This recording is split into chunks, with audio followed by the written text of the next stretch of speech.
আমরা মাছে ভাতে বাঙালি। তো মাছ আমাদের সবসময় পাতে থাকেই। তো মাছ যদি থাকে সবসময় একই রকম কি আর ভালো লাগে? যদি হয় একটু ভিন্ন রকম স্বাদের তাহলে কেমন হবে? আসসালামু আলাইকুম, সবাই কেমন আছেন? আশা করি সবাই ভালো আছেন। সবাইকে আমার 3 মিনিটস কুকিং এ স্বাগতম।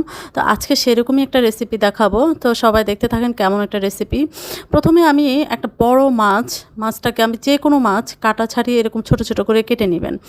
তো কেটে নিয়ে সেখানে আমি স্লাইস একটা লেবু রস নিয়ে নিলাম, লবণ দিয়ে দিলাম 1/2 চা চামচ। তারপরে আমি এখানে রসুন পাউডার দিয়ে দিলাম 1/2 চা চামচ, 1/2 চা চামচ রসুন। তারপরে আমি কর্নফ্লাওয়ার দিয়ে দিলাম 2 টেবিল চামচ পরিমাণ। এখানে মাছের পরিমাণ যদি হিসাব করি আমি, তাহলে এখানে প্রায় 200 থেকে 250 গ্রামের মতো। তো আমি মাছগুলোকে ভালো করে মিক্সড করে নেব। এটা হচ্ছে প্রথম ধাপে, এটাকে আমি ভেজে নেওয়ার জন্য। তো এটাকে আমি আর মেখে রেখে দিব না। মাছটা যেহেতু হচ্ছে কাটা ছাড়া, ছোট ছোট করে কাটা, এটা মেখে রাখার কোনো দরকার নেই। তা আমি এখানে 1/2 কাপের মতো তেল দিয়ে দিলাম। তেলটাকে আমি ভালো করে গরম করে মাছগুলোকে আমি প্রথমে বাদামি করে ভেজে নেব।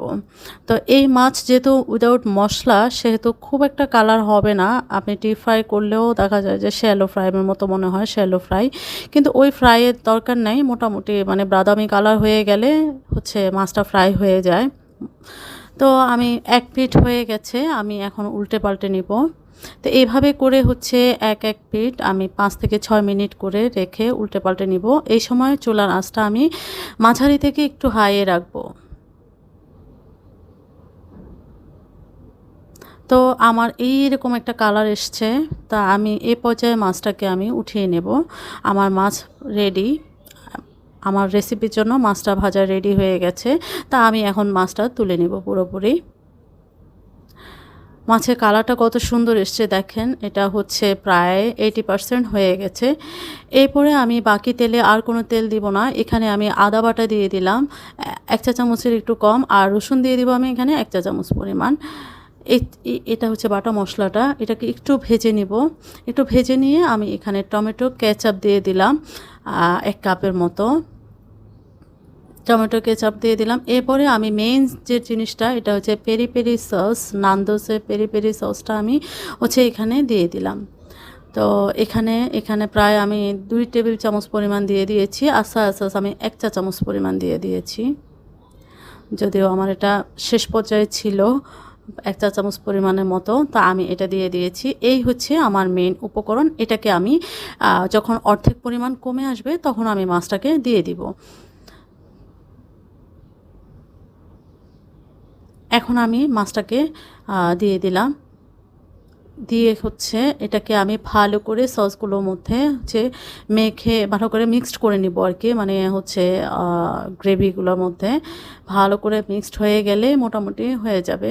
প্রায় 5 থেকে 6 মিনিট এরকম করে রাখলে রেডি। আর বেশি টাইম দেওয়ার দরকার নেই।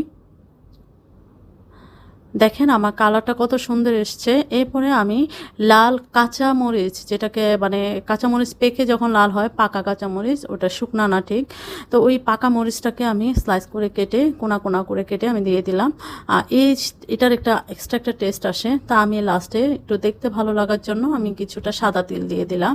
এটাই হচ্ছে মেইনলি আমার পুরো রেসিপির উপকরণ। খুবই অল্প উপকরণে একদমই ভিন্ন স্বাদের একটা ফিশ রেসিপি। এটা বাচ্চাদের জন্য এত বেশি উপকারী একটা রেসিপি, বিকজ বাচ্চারা মাছ খেতে চায় না আজকাল। আমার মনে হয় এরকম করে দিলে ওরা বুঝতে পারবে না এটা মাছ না মাংস, কিছুই বুঝতে পারবে না। তো বাচ্চাদেরকে মাছ খাওয়ানোর একটা নিনজা টেকনিক হচ্ছে এরকম একটা রেসিপি তৈরি করে দেওয়া। তো আপনারা চাইলে এরকম একটা রেসিপি বাসায় করে দিতে পারেন, একদম ইউনিক একটা রেসিপি। তো আমি আমার বাচ্চাদেরকে এভাবে করে দিলে আমার বাচ্চারা একদমই চেটেপুটে খায়। এজন্য আমি আমার অভিজ্ঞতা থেকে এটা শেয়ার করে দিলাম রেসিপিটা। তো সবাই দেখেন কেমন হয়েছে মাছটা।